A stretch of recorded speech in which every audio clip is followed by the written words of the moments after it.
가운데서도 변함없이 8월의 첫째 주일 예배를 드리시는 그 모든 하나님의 백성들을 주님께서 사랑하십니다. 하나님께서 함께 하십니다. 하나님은 우리의 피난처가 되시며 환난 중에 만날 큰 도움이시라. 이 하나님의 말씀을 기억하며 우리의 피난처가 되시는 주님을 더욱 의지하고 바라보므로 함께 찬양하시겠습니다. 나의 피난처 예수 의지합니다.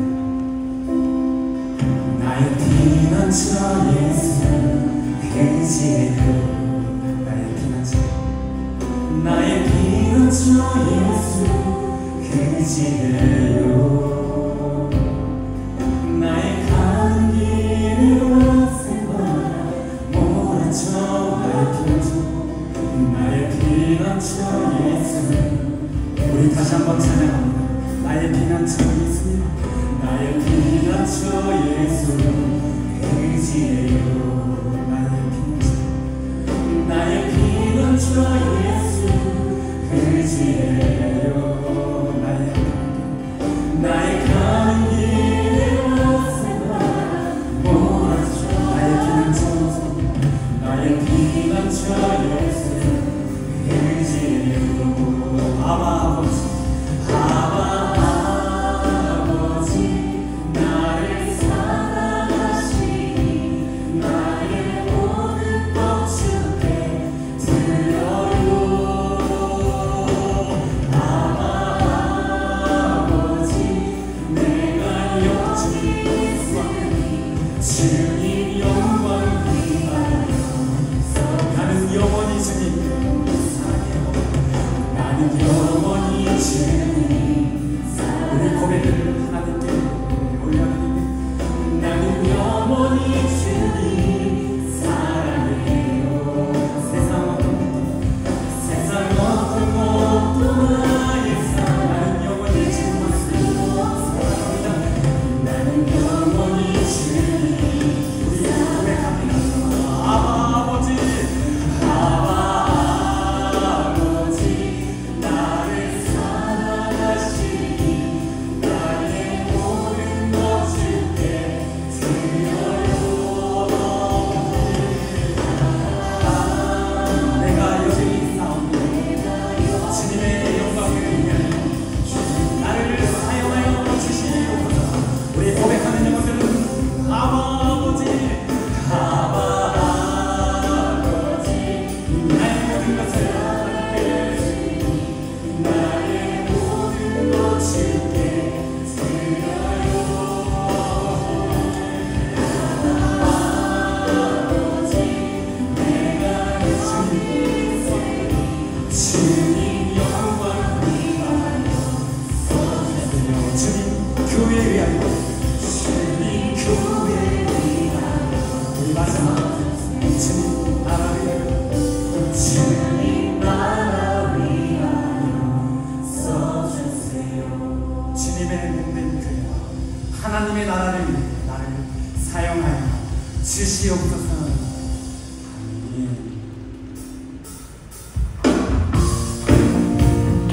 여호와를 낙방하는 자 새 힘을 주시옵소서. 새 힘들이 새 힘을 주를 바랄 때 주를 바랄 때 우리 다시 한번 새 힘을 주를 바랄 때 주를 바랄 때 우리 주를 바랄 때 주님 통치하시네. 소망 구원 주시네. 당신은 영원하신 주. 내 영원하신 주. 지치지 않으시는 주님.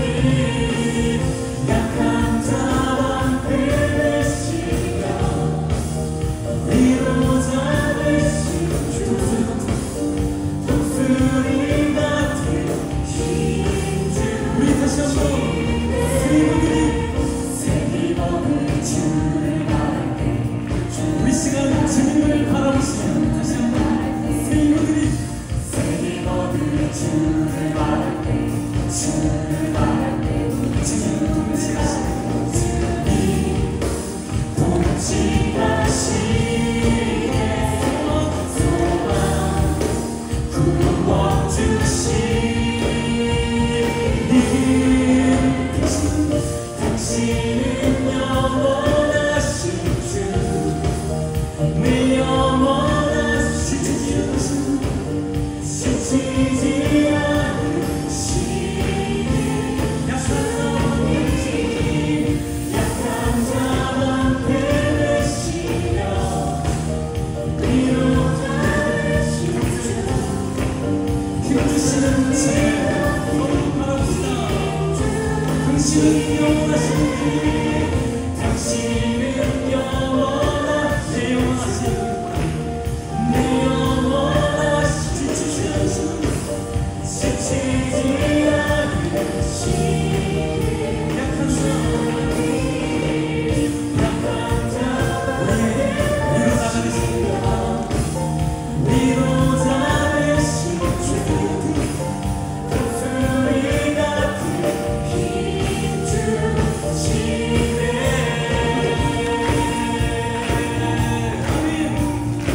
여호와를 말하자 힘을 우리 가운데 주께서도 새 힘을 부어주실 줄로 믿습니다. 아멘. 우리 다 함께 기쁨으로 찬양하시죠. 거리마다 기쁨으로 주를 주례하시고 주의 백성 기도할 때 주의 백성 기도할 때 이 땅 회복하소서 이 땅 회복하소서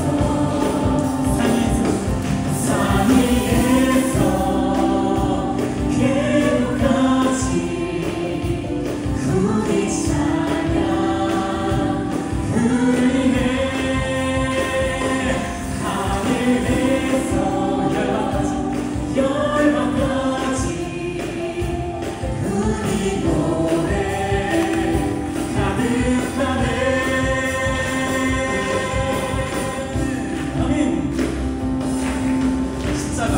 십자가 앞에 행할 때 주의 빛 비추시고 우리 선포합시다. 우리 바다도 금같이 우리 바다도 주님 이곳에 신의 영광으로 주님 영광 채우소서. 우리 소리 높여 산 위에서 계속한 우리 지나는 주여 퍼진 것을 흘리네. 하늘에서 열방까지 우리 노래 가득하네.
예수의 피를 힘입어 성소에 들어갈 담력을 얻는 의미, 주의 보좌를 나아가니 주의 보좌로 나아갈 때 어떻게 나가야 할까? 나를 구원한 주의 십자가 그것을 믿으며 가네.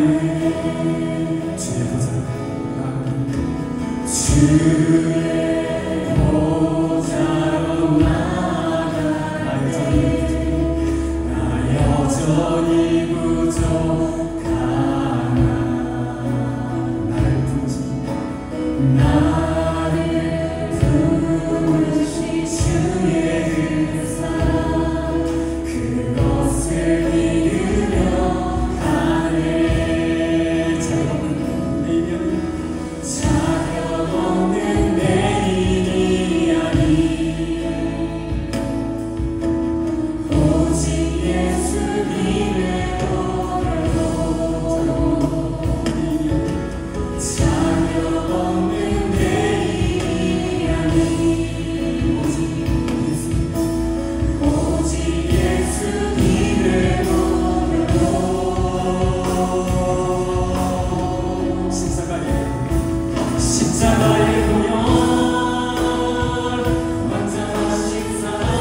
우리 기도하실 때 하나님 올 예배 가운데 나의 모든 시선, 나의 모든 마음 하나님께 다 드리게 하여 주시옵소서. 하나님, 담임 목사님의 말씀을 들을 때 말씀 문화를 새롭게 하여 주시고 변화시켜 주시고 기도하는 가운데 하나님 주님을 만나게 하여 주시옵소서. 주님을 보게 하여 주시옵소서. 내 삶에 주님의 역사가 넘치게 하여 주시옵소서. 주님의 이름을 한번 부르시며 기도하시겠습니다. 주여 아버지 하나님, 주님의 도우심이 나에게 불러오니 나를 만나 주시옵소서. 나를 도와주시옵소서. 말씀으로 찾아와주시고 기도하게 하시고 부르짖게 하시고 하나님의 나를 위하여 주시옵소서. 하나님, 내가 주님으로 나아간다면 주님의 십자가 그 주님의 부름을 의지합니다. 주님을 바라봅니다. 주님을 의지합니다. 주님 나를 도와주시고 만나주시고 함께하여 주시고 내 삶에 주의 역사가 넘치게 하여 우리의 기도를 들어주신 주님께 감사와 찬양을 올려드리며 거룩하신 예수님의 이름으로 기도드립니다. 아멘. 우리 사도신경으로 우리의 신앙을 하나님께 고백합니다. 전능하사 천지를 만드신 하나님 아버지를 내가 믿사오니 그 외아들 우리 주 예수 그리스도를 믿사오니 이는 성령으로 타사 동정녀 마리아에게 하시고 본디오 빌라도에게 고난을 받으사 십자가에 못 박혀 죽으시고 장사한 뒤 사랑하며 죽은 자 가운데서 다시 살아나시며 하늘에 오르사 전능하신 하나님 편에 앉아 계시다. 저리로서 산자와 저를 심판하러 오시리라. 성령을 믿사오며 거룩한 공예와 성도가 서로 교통하는 것과 죄를 사하여 주시는 것과 몸이 다시 사는 것과 영원히 사는 것을 믿사옵나이다. 아멘. 하나님 아버지, 폭우와 폭염 가운데서도 눈동자같이 지켜주셔서 주일 성수할 수 있는 믿음과 건강, 인천 순복음교회를 주셔서 감사합니다. 지난주 말씀대로 살지 못하였을 때가 더 많았음을 자백하고 회개하오니 예수 그리스도의 십자가 보혈로 우리의 모든 죄를 깨끗이 씻어 주시옵소서. 대한민국을 위해 기도하오니 대통령과 모든 위정자들이 하나님을 경외하고 국민을 진정으로 섬기는 마음을 허락하여 주시옵소서. 모든 주권이 하나님께 있음을 깨닫게 하여 주시옵소서. 오늘 말씀의 제단 위에 세우신 하나님의 사랑하시는 담임 목사님, 성령의 능력을 기름 부어주셔서 선포되는 말씀 가운데 능력과 권세를 더하여 주시옵소서. 말씀 가운데 기름 부어주시고 성령의 교통하심으로 듣는 모든 성도들 아멘으로 화답하게 하여 주시옵소서. 담임 목사님, 성도들 위해 기도하실 때 병든 자는 치료받고 재정으로 압박당한 자들은 풀어지고 직장생활, 일터, 학교 가운데 형통케 하여 주시옵소서. 하나님 아버지, 경제가 심히 어렵습니다. 묶여있는 재정이 풀어지게 하여 주시옵소서. 우리 청년들의 아버지 하나님, 일자리와 아버지 앞으로의 삶을 예비하여 주시옵소서. 이를 위해 기도하는 부모님들의 기도가 하나님께 상달되어 모든 것이 합력하여 선으로 응답받게 하여 주시옵소서. 이를 위해 동역하는 교육자, 교직원, 재직위에 성령님 함께하여 주시고 새 힘을 공급하여 주시옵소서. 지교회와 여러가지 사정으로 인터넷과 영상으로 예배드리는 성도들에게도 하나님의 은혜가 임하게 하여 주시옵소서. 2025년 세대통합 국내 하모니 단기 선교를 기도로 준비하고 헌신하는 손길들을 기억하여 주시고 지금 이 순간 선교지에서 하나님의 사랑과 복음을 전하고 있습니다. 성령님, 우리 아버지 하나님 단기 선교팀에게 하나님의 크신 은혜가 임하게 하여 주시면서 국내 모든 팀원들에게 하나님의 사랑과 복음이 전해지게 하여 주시옵소서. 하나님을 사랑하여 찬양 올려드리는 할렐루야 하모니 찬양대의 찬양을 통해 홀로 영광을 받아 주시옵소서.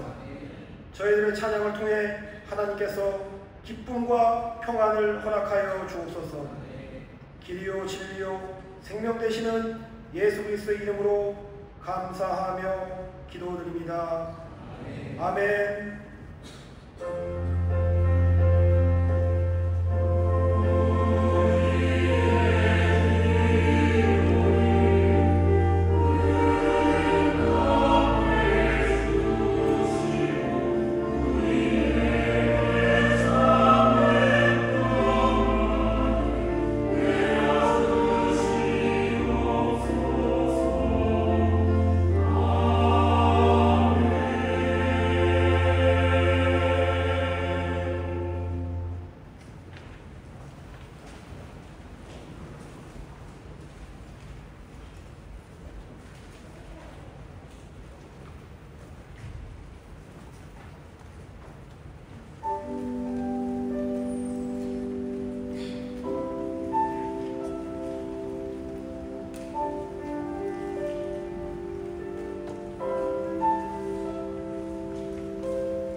좋은 것을 넘치게 해주시는 줄 믿습니다. 저희 계신 분들에게 서로 믿음으로 격려해 주셔요. 주님의 은혜가 우리와 함께합니다. 주님의 은혜가 우리와 함께합니다. 감사합니다.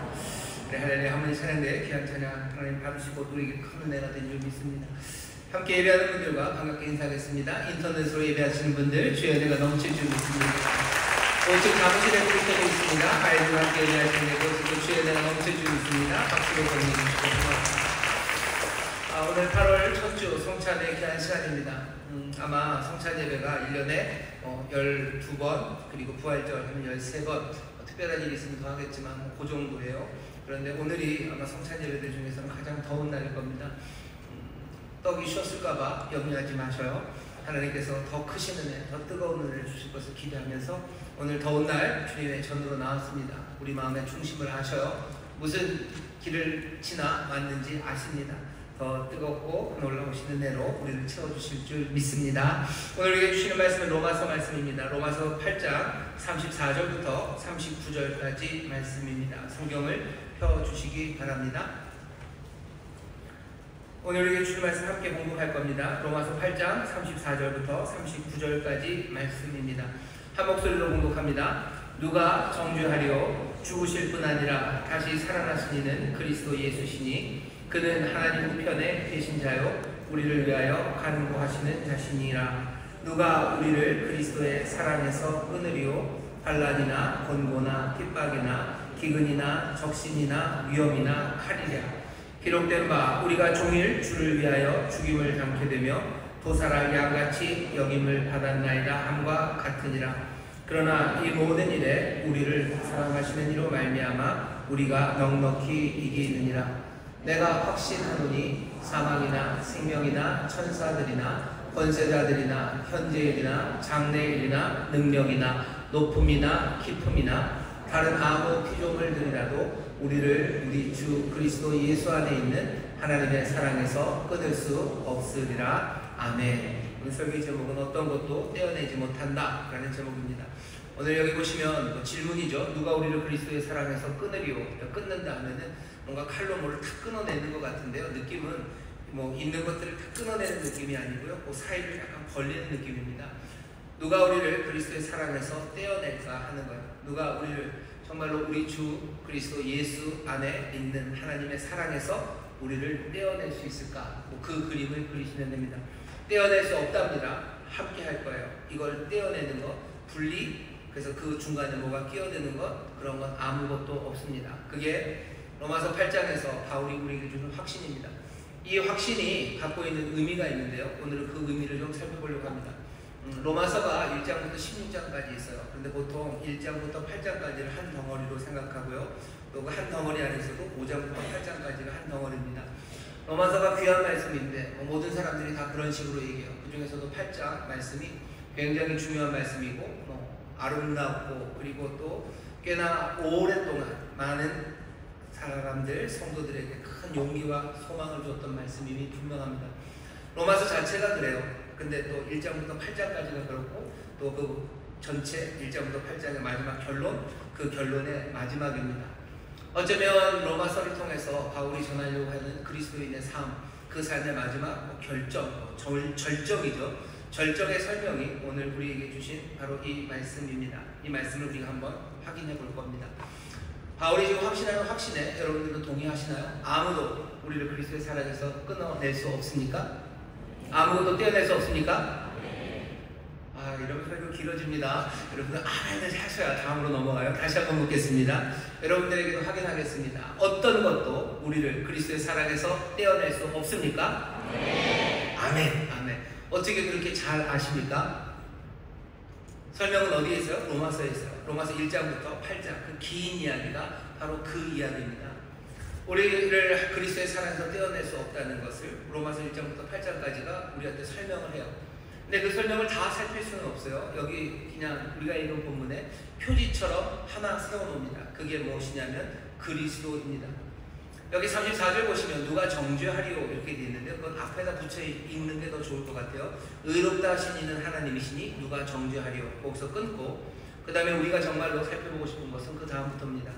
죽으실 뿐 아니라 다시 살아나신 이는 그리스도 예수시니 그는 하나님 우편에 계신 자요 우리를 위하여 간구하시는 자신이라 누가 우리를 이 그리스도의 사랑에서 끊으리요. 그리스도라는 분은 이런 분이에요. 34절에 설명되어 있죠. 이 설명이 뭔지 인정한다면 그리스도에게서 우리를 그 사랑에서 떼어내는 거 불가능하다는 거 확인할 거랍니다.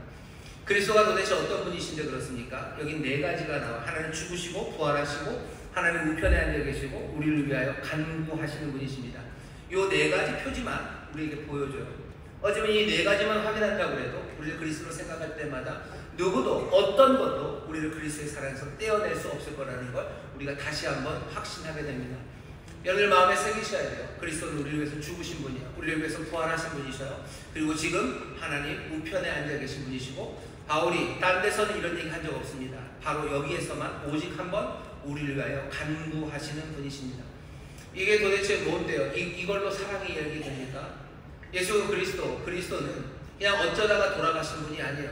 그냥 재수 없어서 잡혀서 돌아가신 분도 아니고 뭔가 영웅적인 자기의 풍모를 보이시기 위해서 십자가에서 죽으신 분이 아니십니다. 바울이 앞에서 계속해서 이야기하는 그리스도의 죽음이라는 건요, 정말로 하나님의 변치 않는 사랑입니다. 우리를 향한 그 긍휼하심과 자비하심, 그것이 얼마나 신실하시고 변함없는지 그것들을 확증하는 그 증거가 그리스도의 죽으심이에요. 그냥 누구 하나를 대신 죽게 하는 것, 그 정도는 어떤 사람, 그냥 어느 정도의 사랑도 됩니다.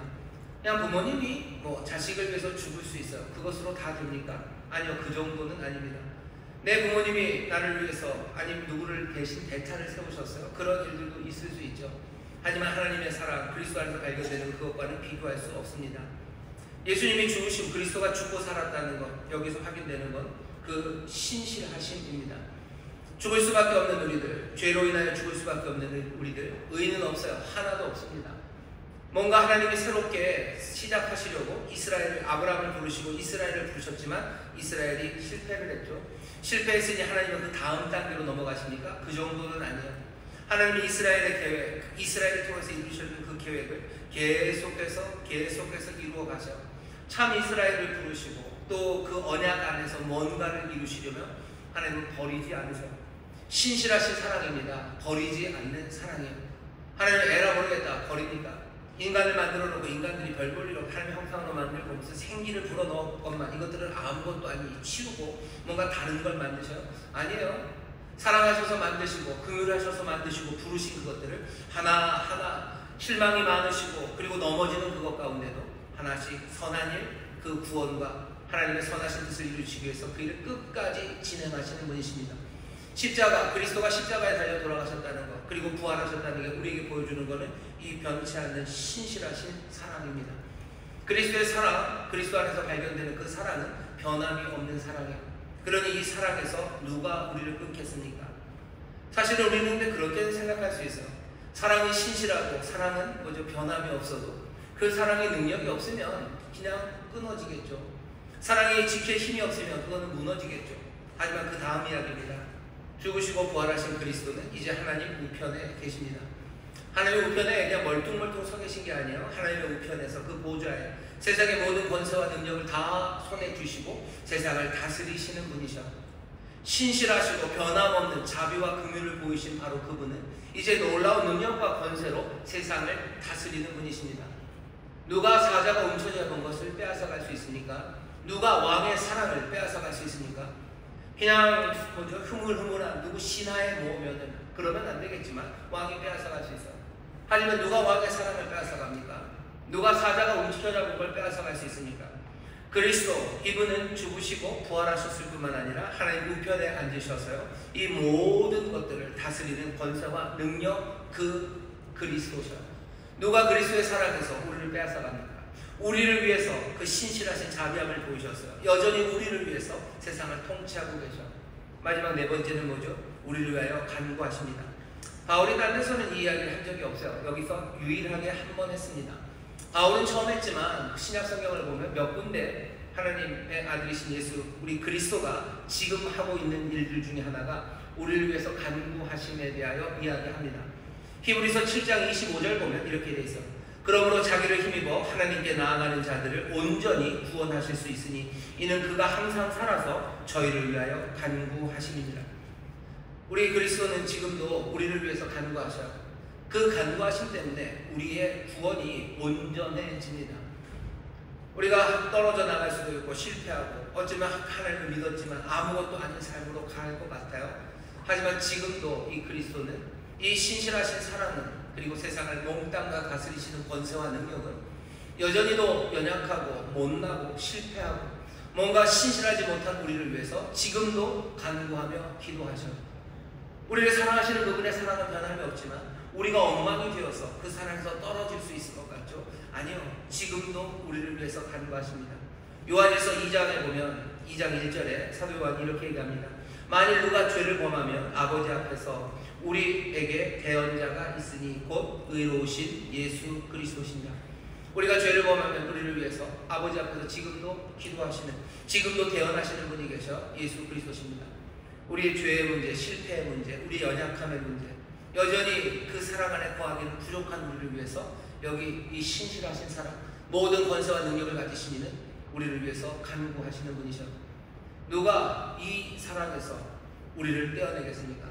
누가 그리스도 사랑, 그 사랑에서 우리를 잘라내겠습니까?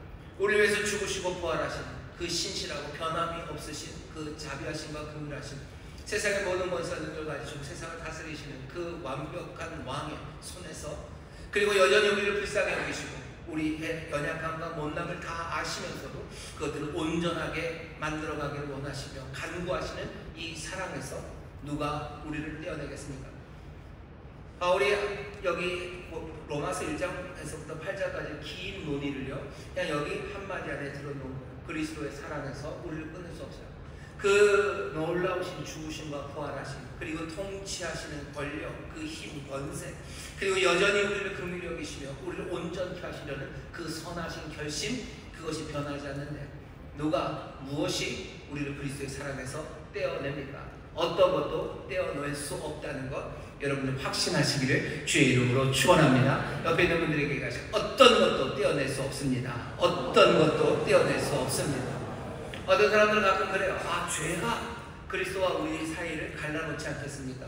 아니요. 죄가 그리스도와 우리 사이를 갈라놓을 수 없습니다. 죄가 우리와 그리스도의 사이를 갈라놓는다면 문제가 심각해져요. 우리는 그 죄 문제를 해결할 수 없죠. 그럼 도대체 갈라진 채로, 떨어진 채로 우리는 삽니까? 바울이 얘기하는 바예요. 우리의 잘못, 어쩌면 우리의 실수, 그것도 우리를 그리스도의 사랑에서 떼어낼 수 없습니다. 이 확신을 우리에게 다시 한번 확인해줘요. 이 확신이 왜 필요합니까? 이 확신이 왜 필요해요? 우리가 어떻게 살든지 죽어서 천국 가기 위해서 이 확신이 필요합니까? 바울이 지금 이 확신을 기쁨으로 말하는 건요, 그거는 아니에요.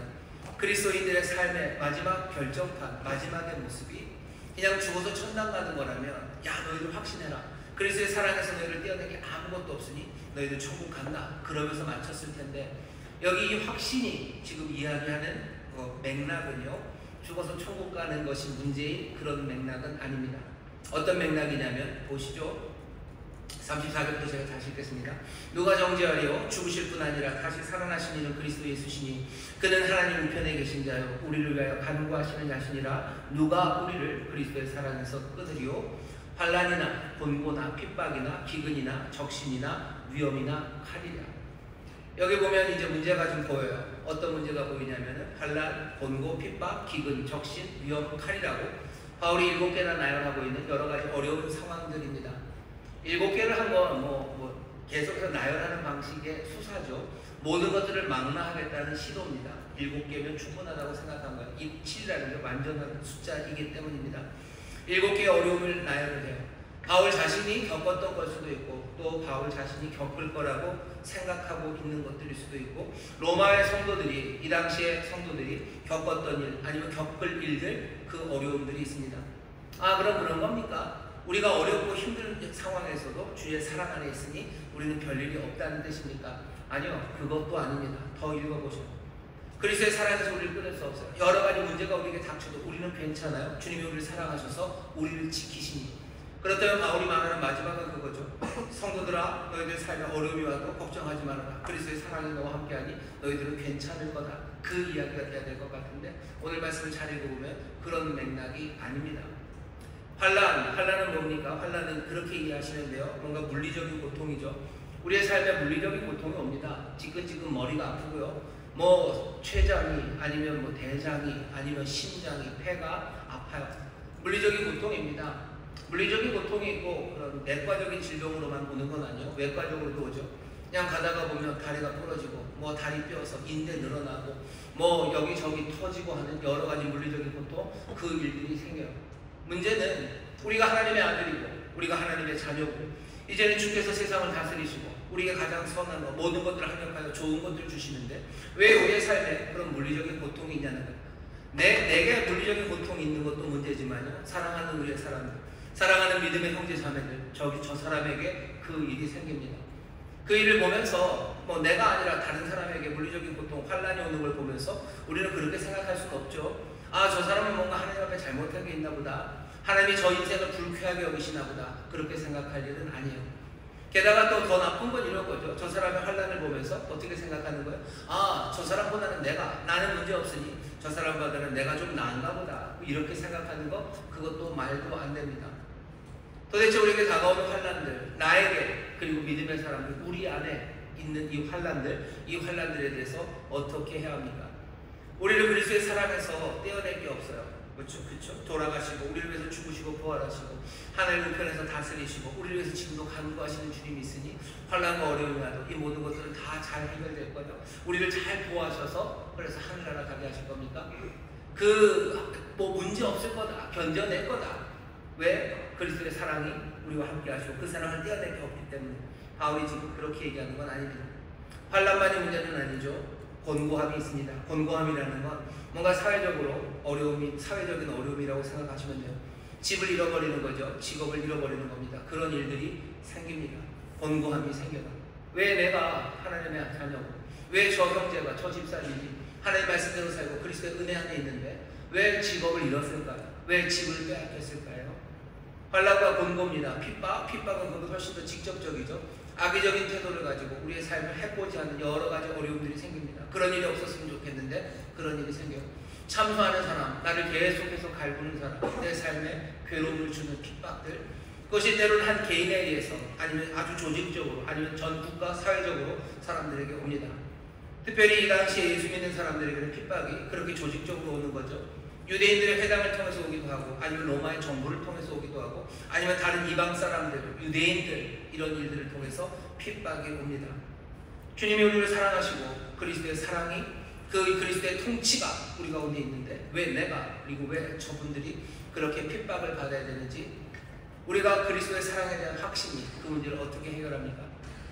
기근이 옵니다. 기근이 오는 방식은 여러 가지로 기후가 달라져서 한 작물 하나가 완전히 박살이 나면 기근이 와요. 뿐만 아니라 전쟁이 시작되면 기근이 옵니다. 전쟁이 시작된다는 건 농사 짓는 사람들이 없어진다는 거예요. 땅이 피를 먹기 시작한다는 거예요. 땅을 돌보는 사람 없고 땅은 피를 먹기 시작하고 군화 그리고 군대들이 그 땅을 짓밟기 시작하고 가는 곳마다 땅들을 폐허를 만들어요. 그러니 당연히 농작물이 길러내질 수 없습니다. 기근이 생겨요. 배고픔입니다. 가난이 생겨요. 전 사회적인 국가적인 기근뿐만 아니라 한 개인에게 기근이 오죠. 내 삶의 전쟁 때문에 내 삶에 가난이 옵니다. 내 삶에 불어닥치는 뜨거운 바람들 때문에 내 삶에 가난함과 배고픔이 오는 거예요. 이것도 이상하죠. 그리스도가 다스리시고 그리스도가 우리를 그렇게 사랑하시는데 왜 내 삶에, 그리고 우리의 삶에, 왜 저 집사님의 삶에, 왜 저 사랑하는 저 구역장의 삶에 기근이 오는지 궁금한 겁니다. 적신이에요. 적신은 빨간 몸입니다. 한자가 들어요. 빨간 몸이라는 건 못 입지 않는 거예요. 옷을 벗으면 우리는 다 빨간 몸을 갖고 있습니다. 아니죠. 노란 몸도 있지만 그렇게들 말을 합니다. 적신이 된다는 건 옷을 벗는다는 거예요. 언제 옷을 벗는지 아시나요? 여러분들? 매 맞을 때 옷을 벗어요. 여러분들 여기 혹시 아버지한테 아니면 어머니한테 회초리 맞으신 분들 있죠? 다 어떻게 맞아요? 종아리 걷어! 그래요. 그죠? 종아리 걷어지 긴 바지로 그 위에 때리는 경우도 별로 없어요. 종아리 걷고 어떤 때는 뭐 바지 내리고 그리고 맞는 겁니다. 손바닥 맞아요. 손등 맞죠. 무슨 여기 이런 데를 뭐 옷 입은 데 때리지 않아요. 여기 적신이라는 건 매 맞는 사람이에요. 매 맞는 사람이고 어쩌면 배가 난파가 되어서 물에 뛰어드는 사람입니다. 물에 뛰어들 때 뭐 다 알고 뛰어드는 사람은 없어요. 벗을 수 있는 만큼 벗고 뛰어들어요. 그래야지 사는 겁니다. 왜 내 인생에 배가 난파되는 일들이 생기는지, 왜 내가 사람들한테서 벌거벗고 얻어맞아야 되는 그런 슬프고 폭력적인 일들에 노출돼야 되는지 알 수가 없습니다. 위험한 일들이죠. 위험이에요. 그리고 칼입니다. 바울이 칼을 얘기할 때 전쟁에서 쓰는 무슨 그런 큰 칼 얘기를 하지 않아요. 그냥 짧은 칼입니다. 사람을 처형하는, 그죠? 처단할 때, 처형할 때 쓰는 칼들이에요. 그 칼입니다. 바울은 이 모든 일들을 다 경험했어요. 어쩌면 칼 그것만 아직 경험하지 못했죠. 앞으로 있을 겁니다. 로마의 성도들, 그리고 이 편지를 읽는 수많은 그리스도인들이 이 얘기가 뭔지 알아요. 우리를 그리스도의 사랑에서 끊을 게 없습니다. 여기 있는 환난, 번고, 핍박, 기근, 적신, 그리고 위험, 칼, 어떤 것도 우리를 그 사랑에서 끊을 수 없대요. 오케이, 무슨 얘기인지 알겠어요. 그럼 이게 이 상황에서 우리를 도와주신다는 겁니까? 설명이 필요합니다. 바울이 그러니 뭐 하는 거예요? 하나의 말씀을 가져다 댑니다. 제가 읽겠습니다. 35절부터 한번 들어보시죠. 누가 우리를 그리스도의 사랑에서 끊으리요? 환난이나 공고나 핍박이나 기근이나 적신이나 위험이나 칼이라. 그들이 끊을 수 없을 거는 같아요. 하지만 이게 무언지 의미를 성경 구절 하나를 가져와서 설명합니다. 성경 구절은 이렇게 돼요. 기록된 바 우리가 종일 주를 위하여 죽임을 당케 되며 도살할 양같이 여김을 받았나이다 함과 같으니라. 여기 믿는 사람들이 당하는 고난에 대해서 인용할 수 있는 성경 구절이 많아요. 이 상황을 어떻게 설명해야 되는지 설명의 방법은 많습니다. 첫 번째는 이런 거죠. 신명기를 인용하면 돼요. 신명기 인용하면 이렇게 되는 거예요. 신명기 말씀에는 하나님의 말씀대로 순종하면 복을 받아요. 불순종하면 말씀대로 따라가지 않으면 저주를 받습니다. 신명기 말씀 인용하면서 이렇게 하면 되는 거죠. 너희가 지금 이 환난과 곤고 어려움을 당하는 것은 주의 말씀에 제대로 순종하지 않는 것이니 너희들 어떻게 하라고요? 열심으로 주의 말씀에 다시 순종해라. 이런 말씀 가져다 놓을 수 있어요. 근데 바울은 그런 말씀 가져다 놓지 않습니다. 이게 우리에게 말하는 말은 뭐예요? 우리가 지금 당하는 여러 가지 환난이나 고난들 그리고 어려움들을 보면서 우리가 뭔가 잘못했다고 미리 생각하지 마셔요. 뭐가 잘못했기 때문에 이런 일이 일어났나 보다. 다시 말씀드릴게요. 죄가 우리의 잘못이 그리스도의 사랑에서 우리를 끊어내지 못합니다. 우리가 죄지고 잘못했기 때문에 그리스도의 사랑에서 벗어나서 그 은혜에서 벗어나서 내 삶이 어려워지나 보다. 바울은 지금 그렇게 얘기하지 않고요. 어쩌면 이 가르침을 받는 우리도 그렇게 생각해야 됩니다. 믿는 사람들의 삶에 고난이 올 때 내가 뭘 잘못했나 보다 미리 그렇게 생각하실 일이 없어요. 정말로 잘못한 거면 잘못한 게 보일 겁니다. 그럼 고치시면 돼요. 내 잘못한 건 잘 보이지 않는데 그냥 고난이 오니 내가 뭔가 잘못했는가 보다 지레 짐작하지 마셔. 다시 말씀드릴게요. 하나님의 말씀대로 살아가는 사람들이 잘못한 경우 있습니다. 그때 그거 고치시면 돼요. 너희가 아까 얘기했던 요한에서 2장 1절에도 너희가 만일 죄를 범하면 너희를 위해서 하나님 앞에 간구하시는 이는 이로우신 분 예수 그리스도라는 그 말씀하면서 요한이 그렇게 얘기합니다. 이게 너희들에게 죄를 지으라고 하는 얘기는 아니다 라고 하면서 그 얘기를 해요. 우리에게 잘못이 있습니다. 그런 거 고치시면 되는 거예요. 잘못 있고 내가 하나님 말씀대로 살지 못해서 고치시면 되죠. 그런데 그냥 지레 내 삶에 어려움이 올 때 내가 잘못했나 보다. 뭘 잘못했을까? 그거 생각하고 고민하는 것, 그것은 오늘 말씀 그리스도의 사랑에서 우리를 끊을 것이 아무것도 없다고 믿는 사람들, 그런 사람들의 태도는 아닙니다. 신명기 말씀을 인용하지 않아요. 그 대신 오늘 여기 인용한 말씀은 시편 44편 22절 말씀입니다. 여기 있는 말씀과 똑같아요. 시편 44편 여러분 한번 찾아보시죠. 44편 22절 우리가 종일 주를 위하여 죽임을 당케 되며 도살할 양같이 여김을 받았나이다. 똑같은 말씀이죠. 근데 여기는 이 말씀은요 그냥 하나님을 향해서 불평하는 얘기만은 아닙니다. 여기 시편 44편의 이 고백이요 우리가 하나님을 잘못해서 우리가 너무 실수가 많아서 우리가 이 어려움을 당하고 있다고 얘기하는 게 아니에요. 시편 44편을 잘 읽어보면요 44편은 아주 좀 특별합니다. 뭐냐면 처음 시작서부터 자기들이 당하고 있는 어려움을 얘기해요. 칼이 자기들을 찾아오죠. 창이 찾아옵니다. 온갖 폭력과 전쟁이 그 위협이 자기들의 삶에 와요. 사람들이 우리를 모욕하고 조롱하고 우리를 향해서 고개를 설레설레 흔들고 뭐 아무것도 아니냐 그렇게 모욕합니다. 그 모욕의 자리에서 44편 2절은 뭐라고 얘기했냐면 내가 잘못한 게 없어요. 어떻게 했냐면 이 사람들이 44편 17절입니다. 이 모든 일이 우리에게 임하였으나 우리가 주를 잊지 아니하며 주의 언약을 어기지 아니하였나이다. 내가 뭔가 잘못해서 이런 일이 온 거 아니야. 난 말씀대로 살았고요. 언약대로 살았어요. 이 말씀 들으면서 이 시편 44편 하는 얘는 이상한 사람이네. 지가 하나님의 말씀대로 살았다고 건방지게 그러네. 아니요, 그렇게 읽을 건 아닙니다. 여기 있는 이 사람은요, 정말로 주를 잊지 않아요. 정말로 언약을 지키며 삽니다. 우리의 마음이 퇴축지 아니하며 우리의 걸음도 주의 길을 떠나지 아니하였으나, 내 마음이 주님으로부터 뒤로 물러나지도 않고요, 주의 길에서 떠나지도 않아서 말씀대로 살았어요. 말씀대로 살았는데 칼과 창이 옵니다. 그리고 온갖 조롱과 모욕이 옵니다. 그게 지금 이 얘기예요. 그러면서 22절에 뭐라 그래요? 우리가 종일 주를 위하여 죽임을 당케 되며, 우리가 죽임을 당하는 것, 우리가 이 어려움을 당하는 것, 이 고난에 우리가 맞닥뜨리게 된 건 왜 그렇대요? 우리가 종일 주를 위하여 그렇게 된 거예요. 주를 위하여라고 번역되어 있지만 훨씬 더 뉘앙스 있게 번역을 하면요, 내가 주님 때문에입니다. 주님 때문에 내가 종일 죽임을 당하게 됩니다. 주님 때문에 그런 거예요. 주님 때문에 그런 거예요. 어쩌면 내가 주의 언약을 따라 걸었기 때문에, 내 마음이 퇴축되지 않았기 때문에, 내 발이 주의 길에서 떠나지 않았기 때문이에요. 그래서 내가 이 칼과 창 그리고 이 모든 일을 당한다고 말하는 걸 수 있어요. 아니, 어쩌면 그것은 하나 더 나갑니다. 내가 주의 길을 가다 고난당하는 게 아니라요, 내 이 고난이 주님 때문에요. 주님이 이 모든 것들을 나에게 주신 거예요. 내가 나를 도살할 양같이 여김을 받았어요. 나를 뭐로 여기셨냐면 도살할 양으로 여기셨어요. 나에게 고난을 주기로, 어쩌면 나를 죽이기로 누가? 주가 정하셨어요. 그게 지금 시편 44편 22절에 사는 말입니다. 어쩌면 세상을 이해할 수 없어서 그냥 막다른 곳에서 도대체 내가 주님 말씀대로 살아가는데 내 삶에 왜 이 고난이 오는지 몰라서 그냥 마지막으로 불러대는, 마지막으로 항변하는 그런 이야기는 아닐 겁니다. 어쩌면 시편 42편을 노래했던 사람은 그런 마음으로 노래했을 수도 있겠지만, 바울은 시편 44편 22절에 이 말씀을 가지고 오면서 그런 식으로 받아들이지는 않습니다. 어떤 식으로 받아들여요? 이렇게 되는 거죠. 기록된 바 우리가 종일 주를 위하여 죽임을 당케 되고 도살할 양같이 여김을 받았어요.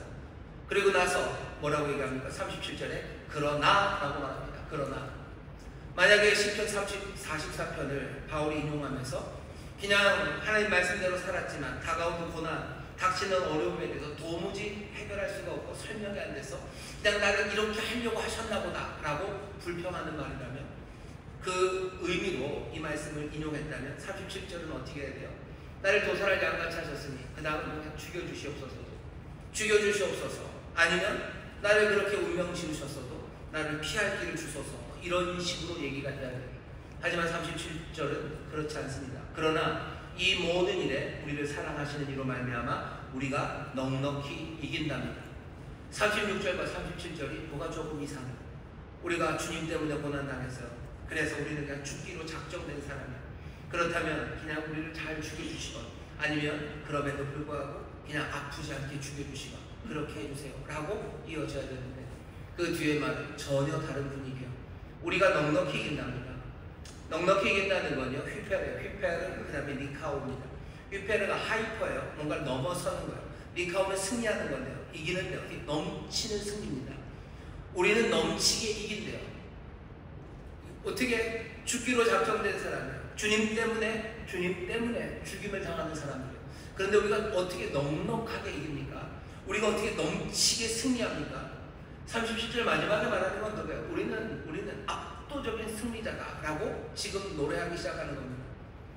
이 36절, 37절 이해하는 방식은 이렇게 이해해요. 뭐냐면 우리가 종일 주를 위하여 죽임을 당하게 되며 내가 주님 때문에 죽습니다. 내가 도살할 양같이 여김을 받습니다. 도살할 양같이 여김을 받았어요. 로마서에서 계속해서 나오는 개념이 여김을 받는 겁니다. 죄인 우리를 의롭게 여기셨어요. 하나님의 자녀가 아닌 우리를 어떻게 하나님의 자녀로 여기셨어요. 이제 하나님의 자녀로 여기시고 우리를 의로 여기실 때 여기 우리를 도살할 양같이 여기십니다. 이게 무슨 얘기예요? 하나님의 자녀가 되고 하나님의 자녀가 되고 그래서 하나님의 후사가 된다는 건 도살할 양이 된다는 거예요. 로마서 8장에 보면 그렇게 되어 있어요. 우리를 후사로 부르셨어요. 우리는 후사입니다. 그리스도와 함께한 후사입니다. 그리스도와 함께한 후사면 그리스도와 함께 영광받을 우리는 그리스도와 함께 고난도 받을 거예요. 그리스도의 사랑입니다. 우리를 사랑하시는 그리스도가 어떤 분인지 보시면 돼요. 그분은 죽임 당할 일을 하셨어요. 죽임당하는 그곳으로 부름받으셨어요. 그리고 어떻게 하셔요? 정말로 죽으십니다. 주님 그리스도는 고난받기로 작정하셨어요. 고난받기로 아예 정해지셨어요. 그 고난받기로 정해진 그리스도는 그 고난을 어떻게 감당하셔요? 그 고난을 그냥 피하십니까? 아니면 그 고난을 그냥 용기 있게 이를 악물고 지나가십니까? 아니요. 이 그리스도는 그 고난에서 승리하셔요. 휘페르니카오, 아주 넘치게 승리하십니다. 예수님이 십자가를 어떻게 지셨을지 생각해 보시면 돼요. 십자가를 지기로 정하셨죠. 십자가를 지시는 그 일, 그 고난의 일을, 그 고난이 눈앞에 있을 때 주님은 아웃복싱하는 것처럼 빙빙 돌지 않으셨어요. 물론 그 잔이 지나가기를 원하시는 그 기도를 드렸지만 그 잔을 영접합니다. 그 잔을 끌어안으시는 거예요. 그냥 아픔을 견뎌내신 게 다입니까? 십자가에서 그리스도가 하신 일이 그냥 아픔을 견뎌내신 거예요. 그 감당하기 어려운 고통을 그냥 견뎌내는 거, 그게 그리스도가 하신 일이냐? 아니요. 그리스도는 그 십자가 위에서 사망 권세를 깨뜨리시고 죄의 권세를 무너뜨리시며 그건 승리하시는 일을 하신 거예요. 우리에게 지금 당하는 고난, 여러 가지 어려움이 우리 눈앞에 옵니다. 로마서 8장은 1장부터 8장의 결론이기도 하지만 5장부터 8장의 결론이기도 해요. 여러분 로마서 5장 보면 정말 재밌고 우리의 기억에 딱 남는 게 있어요. 뭐냐면 우리가 환난 중에 기뻐하는 사람입니다. 환난 중에 기뻐해요. 이거 뭐 변태입니까? 왜 환난 중에 기뻐합니까? 환난을 보면 기뻐하는 사람이 우리래요. 왜? 환난은 인내를, 인내는 연단을. 그래서 그 연단이 우리에게 소망을 이루는 줄을 우리가 알기 때문에 우리에게 주신 성령으로 말미암아 우리 안에 거하시는 성령으로 말미암아 날마다 우리에게 하나님의 사랑을 부으셔서 그 일이 우리가 소망이 우리를 부끄럽지 않게 하는 이유입니다. 소망이 우리를 부끄럽지 않게 해요. 반드시 이루어집니다. 그 일이 왜? 성령으로 말미암아 우리에게 주시는 하나님의 사랑 때문에 사랑이 우리로 소망을 이루게 해요. 그러니 환난 가운데 우리는 기뻐합니다. 우리가 환난을 봅니다. 하지만 5장에 있는 말씀대로 하면요, 우리는 환난을 기뻐하며 봅니다. 킥대면서 보는 건 아니에요. 하지만 이 환난을 보면서 우리는 그냥 이게 왜 그런가, 이거 온 건 우리를 하나님의 사랑에서 멀어진 건가, 내가 잘못한 건가, 그렇게 보지 않아요. 내 삶의 어려움들, 우리의 삶의 어려움을 보면서 우리는 기대합니다. 그리스도는 십자가를 보면서 기대하셔.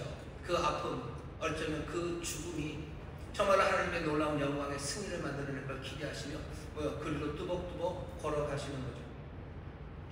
우리 생각해 보시면 돼요. 우리가 이 땅에 오는 고난, 그 고난이 왜 오는지 사람들이 물어요. 여러분들 고난이나 환난이 왜 오는지 묻죠. 내게 오는 것, 내 형제 자매들에게 오는 환난에 대해서 묻습니다. 여러분들은 왜 여러분들의 삶에 환난이 온다고 생각하죠? 사람들은 그런 대답도 하죠. 내가 예쁘기 때문이죠. 내가 핍박받는 건 내가 예쁘기 때문이고, 그냥 그렇게 말하면 넘어가려고 합니다. 왜 그러는지 잘 모르죠. 오늘 본문이 말하는 건 뭐죠? 주님 때문에라고 해요. 주님 때문에, 그리스도이기 때문에, 그리스도 때문에 우리가 역임을 받는, 그리스도 안에서 정말로 하나님의 자녀가 되는, 의로워지는 그 역임 안에 도사를 양같이 역임을 받았기 때문에 우리의 아픔을 통해서, 그리고 그 고난 때문에 뭐가 이루어지는 거예요? 하나님의 구원이 이루어지는 겁니다. 고난을 볼 때, 내 고난을 볼 때, 그리고 우리 가운데 일어나는 여러 가지 아픔을 볼 때 우리가 생각해야 되는 것, 이 고난을 통해서 이 고난을 우리에게 주심으로, 내가 그 고난 감당하게 하심으로 하나님의 놀라운 구원의 일, 또 그리스도의 역사를 이루게 하시려는 우리의 탄식이, 아픔은 탄식하게 합니다. 뭐라고 기도할 수 없는 그런 아픔 가운데로 우리를 몰아넣습니다. 하지만 그 고난, 아픔 가운데서도 정말로 우리와 함께 탄식하시는 성령님의 도우심, 마음을 감찰하시는 하나님 아버지께서 우리를 살피시며 그 모든 고난 가운데도 완벽하게, 압도적으로 승리하게 하실 것, 우리는 그것을 믿어요. 이것을 가로막는 어떤 세력도 없습니다. 우리가 확신하는 것, 어떤 피조물이라도 우리를 그리스도 예수, 우리 주 그리스도 예수 안에 있는 하나님의 사랑에서 끊어낼 수 없고 떼어낼 수 없다는 걸 우리는 알기 때문에 우리는 그 사랑 안에서, 그리스도의 사랑 안에서 그 고난을 향해서 걸어갑니다. 여러분들 피구 잘 하시나요? 피구 하는 사람들 보면 어떻게 해요? 그냥 계속 저기 끝에 서 있는 사람이 있어요. 그냥 피구에 참석하지 않는 사람처럼 그냥 이러고 가만히 있어요. 그리고 계속 도망다니는 사람들이 있어요. 근데 오늘 이 말씀대로 하면요, 고난이라는 어려움이 닥칠 때 도망가고 피하는 사람들 아니에요. 여기 압도적인 승리자는요, 그 고난이 오면 즐거워합니다. 즐거워합니다. 이 즐거움이 아까도 말씀드린 아주 변태적인 킥킥거림은 아니에요. 이게 얼마나 아플지 압니다. 하지만 깊은 기쁨이에요. 이 일을 통해서 하나님의 역사가, 그리스도의 구원이 이루어지고 나를 부르신 그 부르심을 통해서 하나님의 뜻이 이루어질 것을 기대합니다. 그게 오늘 바울이 우리에게 전하는 말씀입니다.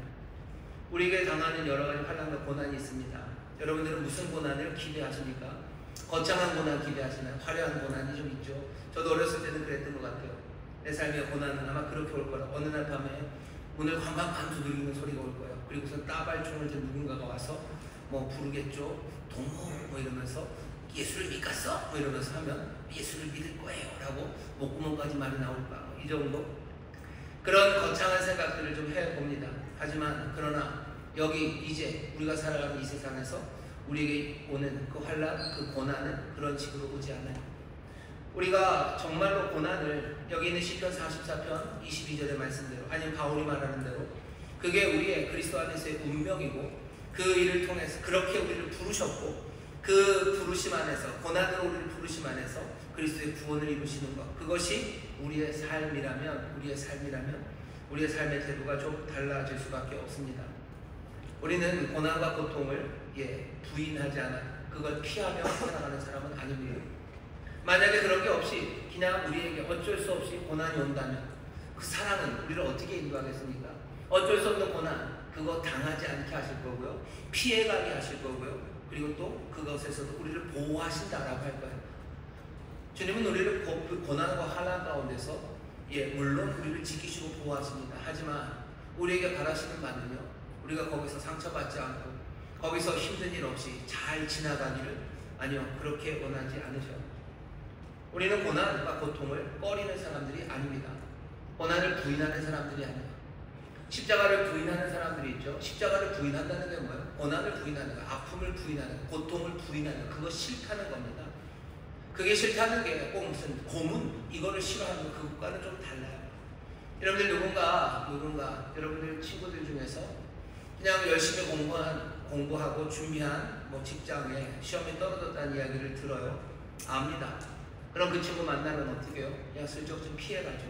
왜 피해갑니까? 고난을 피해가는 거예요. 고통을 피해가는 거예요. 십자가를 부인하는 겁니다. 시험에 떨어진 사람이랑 얘기하는 거 쉽지 않아요. 힘들어요. 그만큼 힘들어요. 그만큼 힘든 거, 그것마저도 피해가는 겁니다. 무슨 십자가, 살점이 떨어지고 전기 고문을 하고 내가 그거 피해가는 게 아니에요. 여기 우리에게 전기 고문을 가져다 놓지는 않으셨어요. 다행입니다. 하지만 여전히 우리를 도살할 양같이 여김을 받게 하셨어요. 죽음의 자리로 우리를 부르셨어요. 그 죽음이 대단한 피 튀기는 죽음, 무슨 살점이 찢어지는 그런 죽음은 아니에요. 하지만 그 죽음이 고통이고, 그리고 어려움이고, 그리고 고난인 것처럼 우리의 삶에 어쩌면 그런 지금은 그만큼의 고난들을 가져다 주시는 거예요. 시험 왕창 떨어진 친구, 그 친구 봅니다. 그러면 돌아가는 거죠. 그 친구가 날 먼저 보지 않는 게 하나님 앞에 감사해요. 주님의 사랑이 나를 지키시는 게, 그 친구가 나를 보지 않게 하는 거, 그게 주님의 사랑이 나를 지키시는 겁니까? 라는 질문이에요. 얼마 전에 그 집에 아버지가 아주 어려운 질병, 무슨 암 몇 기 진단받았다는 소식을 들었어요. 그 소식 듣고 마찬가지입니다. 뭐라고 말하는 거 어려워요. 아무 일 없는 것처럼 대합니다. 왜 아무 일 없는 것처럼 대해요? 말은 그게 편할 거기, 그게 그 사람에게 편할 거라지만, 아니, 그게 내게 편한 거죠. 보지 않든지 아무렇지도 않게 대하는 거, 그게 편한 거예요. 고난, 고통, 그것들을 우리는 부인하며 삽니다. 왜? 그게 하나님의 은혜라고 생각하면서. 그리스도의 사랑에서 우리를 끊을 게 없어요. 기근이나 적신이나, 아니면 무슨 환난이나 곤고나, 아니면 위험이나 칼, 이 모든 것들이 우리를 하나님 그리스도의 사랑에서 끊을 수 없어요. 그런 게 있어도 그리스도가 우리를 사랑하셔요. 그러니 그 위험에서 우리를 편안하게 해주실 거라고요. 아니, 바울은 그렇게 얘기하잖아요. 그것들이 우리를 사랑을 끊을 수 없는 것, 우리가 그 고난, 그리고 그 환난, 그것들을 끌어안기 때문에 우리가 그렇게 데스틴된 거죠. 도살할 양같이 우리가 역임을 받았어요. 누구? 그리스도의 사랑 안에서. 그리스도의 사랑이라는 건 그냥 몽골한 것입니다. 주의 사랑, 예수의 하나님의 사랑, 많은 말들이 있지만 여기 바울이 그리스도의 사랑이라는 말과 아주 특별한 사랑 하나를 얘기하는 거예요. 그리스도의 사랑이라는 말이 신약성경에 많은 것 같죠? 아니요, 몇 번 안 나옵니다. 여기 한 번, 그리고 에베소서에 한 3번 정도? 아마 그게 다 겁니다. 골도서에 한 번 정도? 아니, 에베소에 3번, 여기 한 번, 이 정도 나옵니다. 왜 그리스도의 사랑이 그렇게 특별한지 아세요? 메시아, 그리스도라는 이야기. 여기 구약에서 메시아가 구원의 일을 합니다. 메시아가 하나님의 뜻을 이루어요. 하지만 그것들을 사랑으로 한다는 적이 없어서요. 그러니까 메시아는 메시아의 일을 하는 거죠. 하나님은 사랑하셔요. 그렇죠? 여호와 주는 사랑하셔요. 하지만 구약에 그리스도가 메시아가 사랑한다는 이야기, 그런 이야기는 없었어요. 그러니 신약에 그 말을 가져오는 게 그렇게 쉽지는 않습니다. 근데 여기에는 그리스도의 사랑이라는 말을 가져다 놔요. 이 사랑은 너무나 특별해요. 아까도 말한 것처럼 이거는 죽는 사랑이에요. 부활하는 사랑이에요. 다스리시는 사랑이에요. 그리고 연약한 자를 돌보는 그런 사랑이에요. 여기 이 죽는 사랑 안에 무슨 몽글거림, 따뜻함, 마음 편함 이런 건 없습니다. 십자가를 붙잡는다는 것, 십자가를 영접한다는 건 그런 거예요. 우리의 삶에 여러 가지 손 내밀어야 되는 일이 있어요. 정말로 우리의 삶과는 다른 사람들, 우리의 삶의 배경과 다르고 인종이 다른 사람들, 그 사람들에게 손 내미는 것, 어쩌면 그것이 우리가 해야 되는 그리스도의 사랑의 행동이고요. 우리가 짊어져야 되는 짐입니다. 아, 그게 뭐 그렇게 짐입니까? 그게 짐이어서 도망가는 거 아닙니까? 그게 짐이니까 안 하는 것 아닙니까? 살점 튀겨지는 무슨 그 고문을 자기 피하는 거나, 여기 나와 다른 사람과 악수하는 거 피하는 거나, 뭐가 그리 다릅니까? 내게 불편한 거, 내게 힘든 거, 내게 고난이 되고 고통이 되는 거, 그거 피하겠다는 거. 그거 피하게 하시는 게 하나님의 은혜라고 생각. 그거 피하는 게 그리스도의 사랑이라고 생각하셔? 아니, 그리스도의 사랑이 37절 보면 우리를 사랑하시는 이로 말미암아 우리가 넉넉히, 우리가 압도적으로 승리한다고 말씀하시는 것. 이 고난과 고통을 우리가 압도적으로 마주하고요. 그리스도, 우리를 사랑하시는 이 그분으로 말미암아 그분의 능력, 그분의 사랑 안에서 우리가 그 모든 것들을 구원으로 그리고 선한 일로 바꿔낼 수 있기 때문입니다. 다른 사람에게 손 내미는 거 쉽지 않아요. 자기 자녀 아니면 배우자에게 내 자신의 결점을 말하는 것, 내 결점을 말하고 용서해달라고 말하는 것, 그거 쉽습니까? 어렵습니다. 그거 고통인가요? 고통입니다. 그거 고난입니다. 남자가 가오가 있죠. 그죠? 어떻게 내 자녀에게 내가 잘못했다고 말합니까? 내 부인에게 어떻게 그거 말합니까? 그걸 하느니 차라리 운동장을 100바퀴 돌고 말지, 그거 하느니 뭐하고 말죠. 그렇죠? 우리가 하지 못하는 일들, 고난 그리고 고통, 그것들을 부인하며 회피합니다. 내 친구의 잘못을 알아요. 내 친구가 자기의 삶을 망치고 있다는 걸 알아요. 하지만 그 친구와 그것 때문에 대립하는 거, 그거 못합니다. 왜? 어렵고 힘들기 때문이에요. 어려움이죠, 고통이죠, 고난이죠, 환난이죠. 어쩌면 내 인생의 기근이고 위험이죠. 그것들을 끌어안지는 못하는 겁니다. 내 친구의 문제만은 아니에요. 어쩌면 내 잘못, 내 삶을 망치고 있는 것, 그것들을 대면하는 것, 그거 어려워요. 그러니 그거 못합니다. 매일의 삶에서 우리는 얼마나 많이 십자가를 영접하는 게 아니라 부인하는지 모릅니다. 오늘 바울이 얘기하는 건 그런 거예요. 그냥 우리의 삶에 사람들마다 달라, 환경마다 다르겠죠.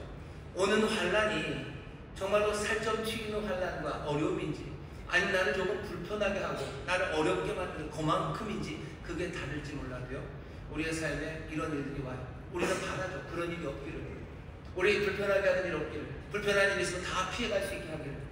그게 그리스도의 사랑이 우리에게 주시는 선물이 아닙니다.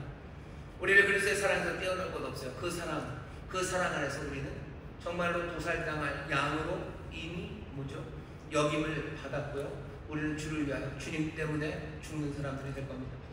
그리스도의 사랑, 그 사랑으로 그 일을 해갈 거예요. 그게 확신으로 해야 되는 우리의 삶입니다. 로마서 8장 마지막 결론이에요. 마지막에 그려지는 그리스도인의 모습은 어떤 겁니까? 그리스도의 사랑, 정말로 우리 주 예수 그리스도 예수 안에서 발견되는 하나님의 사랑, 그 사랑에서 우리를 끊을 것이 아무것도 없음을 알기에 어떤 두려움도 없이 망설임도 없이 도살할 양으로 이제 여김받은 우리들, 그리스도와 함께 그 압도적인 승리를 위해서 고난과 환난, 어려움들, 내 삶의 힘든 일들을 부인하지 않고 그것들을 끌어안는 사람들입니다. 십자가 끌어안는 사람들.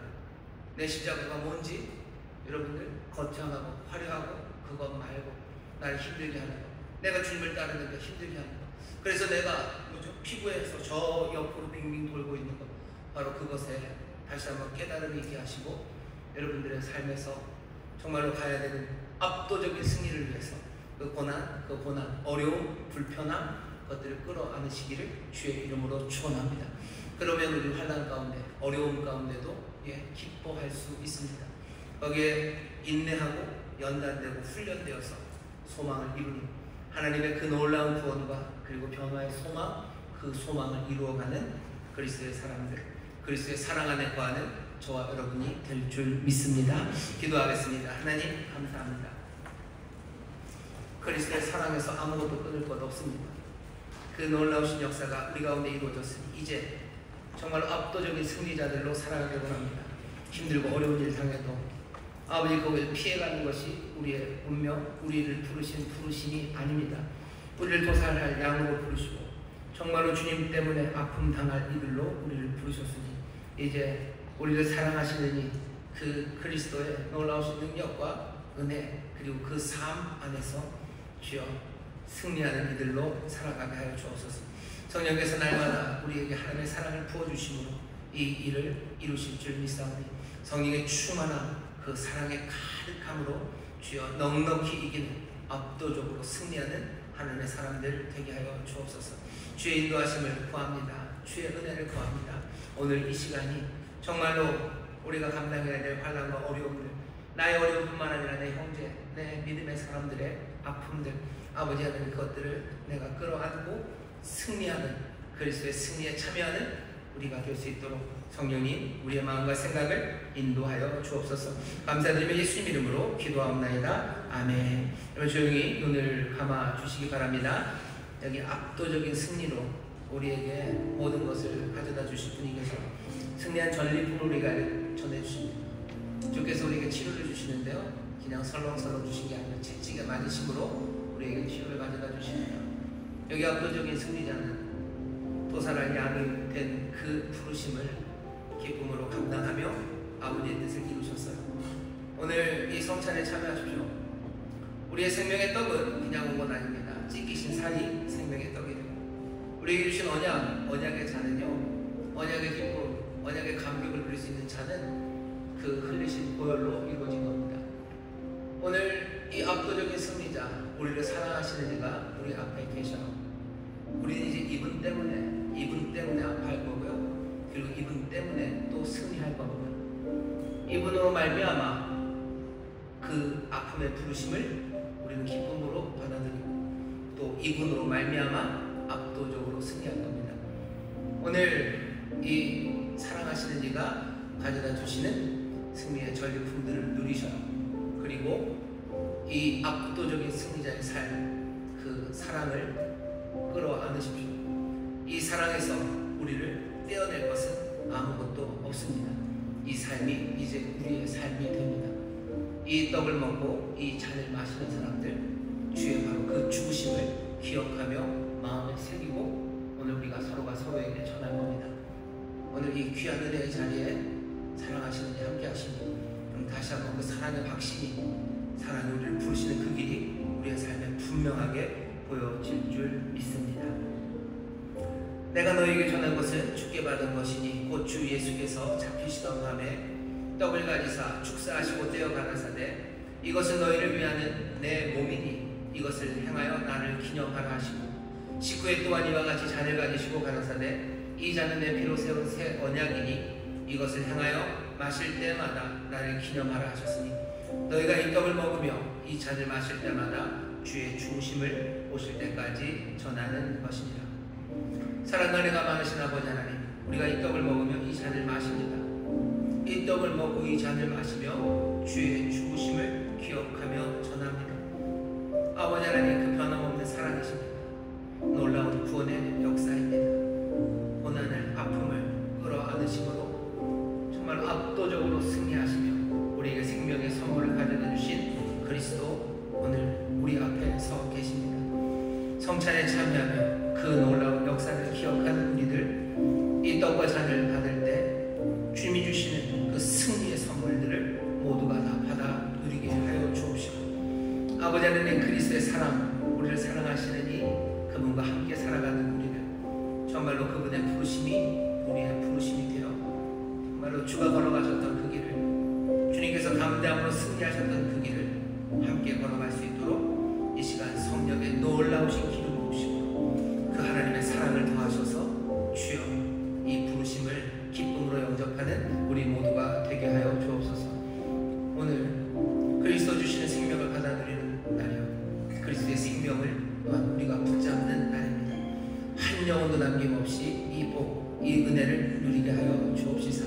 정말로 하나님이 기대하시는 바, 하나님이 원하시는 바, 그 복된 하나님의 자녀의 삶으로 살아가게 하여 주옵소서. 감사드리며 예수님 이름으로 축복하며 기도하옵나이다. 아멘. 아멘. 사랑 가득한 집회에 오신 여러분들 환영합니다. 오늘 이 떡을 먹고 이 잔을 마시는 사람들, 그리스도 가져다 주시는 놀라운 선물, 그 선물로 충만해지신 것이고 그리스도의 삶, 그 삶을 따라 정말로 많은 사람들에게 복된 생명의 선물을 주는 하나님의 자녀들이 될 줄 믿습니다. 우리 보혈을 지나 찬송하시며 기대와 소망으로 다짐과 결단으로 성찬에 참여하도록 하겠습니다.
피하게 하신다고 하지 않으셨어요? 우리의 고난을 통하여 우리를 그리로 부르셔서 그 일을 이루게 하십니다.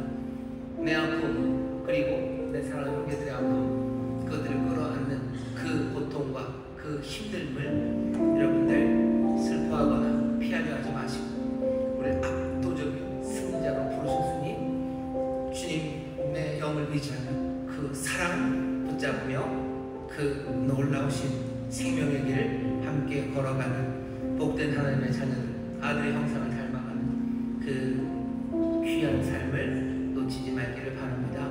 우리 시간에 기도할 때 두 가지 기도했으면 좋겠어요. 완전한 승리자, 우리에게 가져다 주신 그 놀라운 전리품들을 누리게 하여 주옵소서. 사망 권세 깨뜨리시고 가져다 주신 부활의 생명 누리게 하시고 채찍에 맞으심으로 우리에게 주신 놀라운 치유를 누리게 하여 주옵시고 징계를 받으심으로 우리에게 주시는 그 샬롬 평강을 누리게 하여 주옵소서. 그게 우리의 오늘 첫 번째 기도 제목입니다. 그리고 이제 내가 우리를 사랑하시는 이로 말미암아 살아갑니다. 나로 담대하게 살아가게 하시고 내가 고난을 견뎌내는 것 아니라 그 고난에서 압도적으로 승리하게 하여 주옵소서. 나를 피하게 하시는 은혜가 아니라 나를 그리로 부르시는 애 그 사랑을 내가 깨달아 정말로 하나님의 자녀답게 아들의 형상으로 살게 해달라고 성령님 나를 도우시라고 하나님의 사랑으로 나를 채우시라고 두 번째 기도 제목입니다. 우리 함께 기도할 때 정말로 그리스도 주신 삶을 가득하고 성령님 우리에게 충만하게 하셔서 우리로 새로운 삶을 꿈꾸게 하시고 또 새로운 길로 인도해 주실 줄 믿습니다. 주여 세 번 기부시고 함께 통성으로 기도합니다. 주여 주여